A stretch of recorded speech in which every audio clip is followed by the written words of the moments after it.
Shalom, selamat siang Bapak Ibu yang kasih Tuhan. Berjumpa kembali dengan saya Pendeta Maria dalam acara Siraman Rohani hari ini. Mari kita bersama-sama akan sharing firman Tuhan. Saya ambil tentang yaitu selalu dalam pengawasan Tuhan. Diambil dari Mazmur 32 ayat 1-11. Mari kita bersama-sama berdoa terlebih dahulu sebelum kita merenungkan sebagian dari firman Tuhan ini. Mari kita berdoa. Bapa yang baik, kami mengucap syukur karena kami adalah milik kepunyaan Tuhan yang selalu ada dalam pengawasan dan penjagaan Tuhan dalam setiap langkah kami. Oleh sebab itu kami bersyukur kepadamu ya Bapa. Dan kalau sebentar kami akan merenungkan kebenaran firman-Mu, bila Tuhan Yesus yang terus menolong kami, memberikan pencerahan kepada kami untuk kami dapat mengerti dan memahami, sehingga firman Tuhan ini boleh menjadi kekuatan buat setiap kami. Tolong hamba yang lemah untuk dapat menyampaikan kebenaran firman-Mu. Bila pengurapan kuasa yang daripada Tuhan, pimpinan Tuhan Yesus menolong hamba-Mu ini sehingga hamba dapat menyampaikan sharing firman Tuhan ini, dan kami semua boleh diberkati. Terima kasih Tuhan Yesus yang baik. Kami bersyukur dan kami berdoa di dalam satu nama Tuhan kami Yesus Kristus. Amin. Dan Yesus berkati. Mari kita bersama-sama membuka di dalam Mazmur 32 ayat 1-11. Saya akan membacakan ayat yang ke-9 saja. Mari kita bersama-sama menyimak Mazmur 32 ayat 1-11, dan saya akan membacakan ayat yang ke-9. Demikian bunyi firman Tuhan, janganlah seperti kuda atau bagal yang tidak berakal, yang kegarangannya harus dikendalikan dengan tali les dan kekang. Kalau tidak, ia akan mendekati engkau. Ia tidak akan mendekati engkau. Nah, saya ulang lagi ya Bapak Ibu yang kasih Tuhan. Janganlah seperti kuda atau bagal yang tidak berakal, yang kegarangannya harus dikendalikan dengan tali les dan kekang. Kalau tidak, ia tidak akan mendekati engkau. Amin. Bapak Ibu yang kasih Tuhan, kalau kita melihat di dalam ayat ini, kita diingatkan kembali rasa iba dan kasih di dalam hati kita pastilah timbul ketika kita melihat seekor kuda yang dikekang dan diberi tali les melalui mulutnya. Tetapi itulah satu-satunya untuk mengendalikan kuda agar jalannya tetap lurus dan taat kepada kehendak tuannya. Kalau tidak, dia akan lari ke sana kemari dan tidak nurut sesuai dengan apa yang diinginkan oleh tuannya.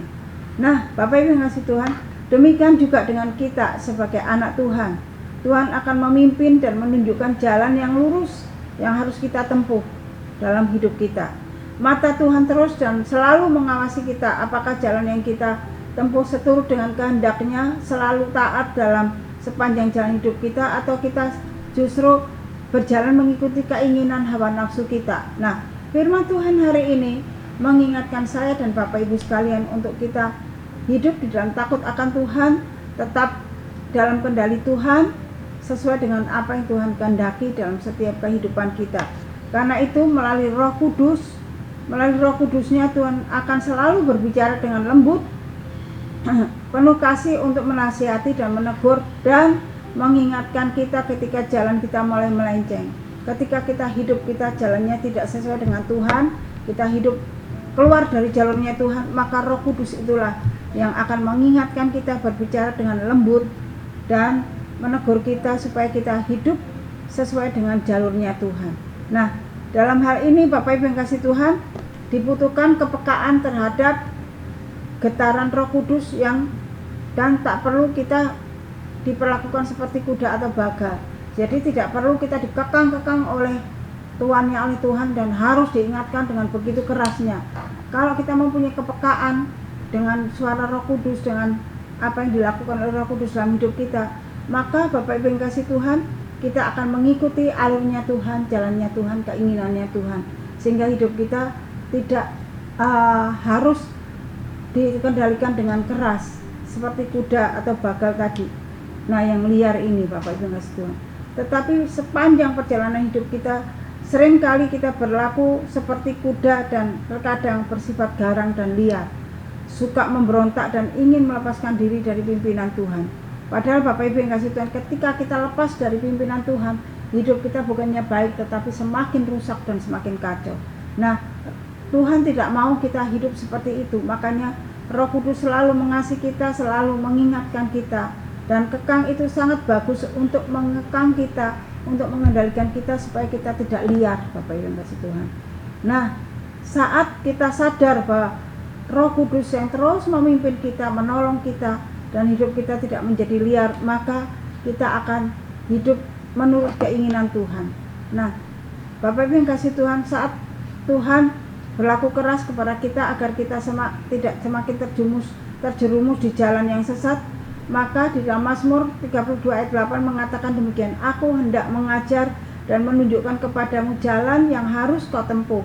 Aku hendak memberi nasihat, mataku tertuju kepadamu. Jadi di sini ketika hidup kita mulai melenceng keluar dari jalurnya Tuhan, Tuhan tetap memimpin kita, menolong kita, mengawasi kita, dan tidak membiarkan kita hidup semakin parah.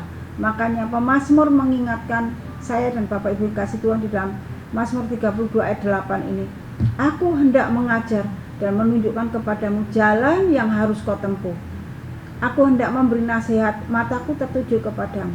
Jadi Bapak Ibu kasih Tuhan, Tuhan tidak saja mengajar, tetapi matanya diarahkan kepada kita, tertuju kepada kita. Kita tidak dapat lari dari pengawasan Tuhan. Oleh sebab itu Bapak Ibu kasih Tuhan, kalau kita melihat di dalam ayat 13-15, di situ Tuhan mengatakan, Tuhan memandang dari surga, ia melihat semua anak manusia dari tempat kediamannya, ia menilik semua penduduk bumi, dan Dia yang membentuk hati mereka sekalian, yang memperhatikan segala pekerjaannya. Jadi Bapak Ibu ngasih Tuhan, Bapak Ibu mau bersembunyi dimanapun, Tuhan tetap melihat, dan Dia memandang dari surga, melihat setiap kita anak manusia ini, dan apapun yang kita lakukan Tuhan tahu.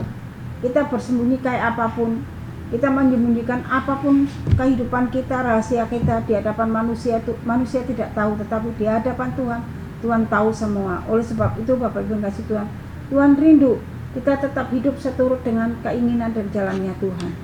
Dan dikatakan apabila jalan yang kita tempuh terasa mulus, seringkali kita lupa sama Tuhan. Kalau kita hidupnya lurus-lurus saja, seperti tidak ada masalah, sukacita terus, berkat Tuhan mengalir terus, dan kita merasa, oh aku mampu, tanpa Tuhan juga aku mampu dan aku dapat memperoleh semuanya itu salah besar Bapak Ibu yang kasih Tuhan.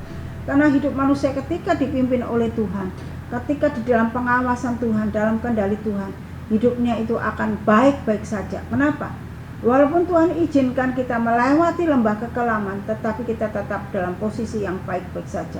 Karena tangan Tuhan sendiri yang memegang tangan kita, supaya kita tidak terjerumus dan jatuh ke dalam lembah kekelaman itu, dalam jurang maut itu. Tetapi tangan Tuhan yang memegang tangan kita, yang menolong kita, sehingga kita tetap ada dalam kendalinya. Nah Bapak Ibu yang kasih Tuhan, kita tidak mampu berjalan sendiri tanpa kita harus bergantung kepada pimpinan Tuhan. Kalau kita melihat di dalam Mazmur 33 ayat 16-17, mari kita membuka Alkitab kita. Mazmur 33 ayat 16-17 mengatakan seperti ini, seorang raja tidak akan selamat oleh besarnya kuasa, seorang pahlawan tidak akan tertolong oleh besarnya kekuatan. Kuda adalah harapan sia-sia untuk mencapai kemenangan, yang sekalipun besar tangkasannya tidak dapat memberikan keluputan. Jadi apapun yang ada dalam diri manusia itu tidak akan menolong manusia untuk tetap luput dari segala sesuatu yang dapat menjerumuskan dia ke dalam hal yang jahat. Tetapi ketika kita tunduk kepada pimpinan Tuhan, karena Dia tahu yang terbaik untuk hidup kita, maka Dia yang akan memberikan kemenangan dalam hidup kita. Makanya Mazmur 33 ayat 18 mengatakan demikian, sesungguhnya mata Tuhan tertuju kepada mereka yang takut akan Dia, kepada mereka yang berharap akan kasih setianya. Jadi mata Tuhan tertuju kepada orang yang hidupnya takut kepada Tuhan, dan juga yang memberikan pengharapan dan kasih setianya selalu ada dalam hidup manusia itu. Oleh sebab itu mari kita tunduk dan dalam pimpinan Tuhan, dan kita mau hidup sesuai dengan apa yang Tuhan mau, sehingga Bapak Ibu kasih Tuhan, kita akan melihat apa yang Tuhan berikan, apa yang Tuhan lakukan dalam setiap kehidupan kita sebagai orang percaya. Oleh sebab itu janganlah kita selalu mengikuti keinginan kita sendiri seperti kuda liar atau bagal tadi yang tidak dapat dikendalikan. Tetapi kalau kita bersama dengan Tuhan, maka Bapak Ibu kasih Tuhan, pimpinan dan pertolongan penyertaan Tuhan nyata dalam hidup kita. Kita dapat merasakan bagaimana kasih karunia Allah yang begitu luar biasa dahsyat dalam hidup kita. Makanya Bapak Ibu yang kasih Tuhan, kalau kita berani menyadari diri bahwa kalau kita ada sebagaimana adanya hari ini, semua karena kebaikan dan kemurahan Tuhan, karena pertolongan Tuhan dan perbuatan Tuhan yang dahsyat dan ajaib dalam hidup kita. Oleh sebab itu jangan sia-siakan kesempatan kita untuk kita selalu ada bersama dalam pimpinan Tuhan. Jangan meninggalkan di pertemuan-pertemuan dalam ibadah, dan jangan meninggalkan Tuhan, dan jangan menjauhkan diri dari hadapan Tuhan, karena itu akan merupakan satu hal yang sangat-sangat menakutkan dan membuat saudara akan semakin terjerumus dalam hal yang tidak baik. Tetapi ketika kita tunduk kepada pimpinan dan pertolongan Tuhan, ya tunduk dalam kehendak Tuhan dan taat kepada Tuhan, maka pertolongan selalu ada dalam hidup kita. Pemeliharaan dan pengawasan Tuhan, penjagaan Tuhan ada dalam hidup kita. Nah, biarlah firman Tuhan ini boleh menjadi kekuatan kita bersama, dan kita boleh mengalami kemenangan di dalam Tuhan. Amin. Mari kita berdoa. Bapa yang baik, biarlah Tuhan kami memiliki hati yang tunduk dan taat kepada Tuhan, sehingga kami tetap ada dalam pemeliharaan dan pengawasan Tuhan.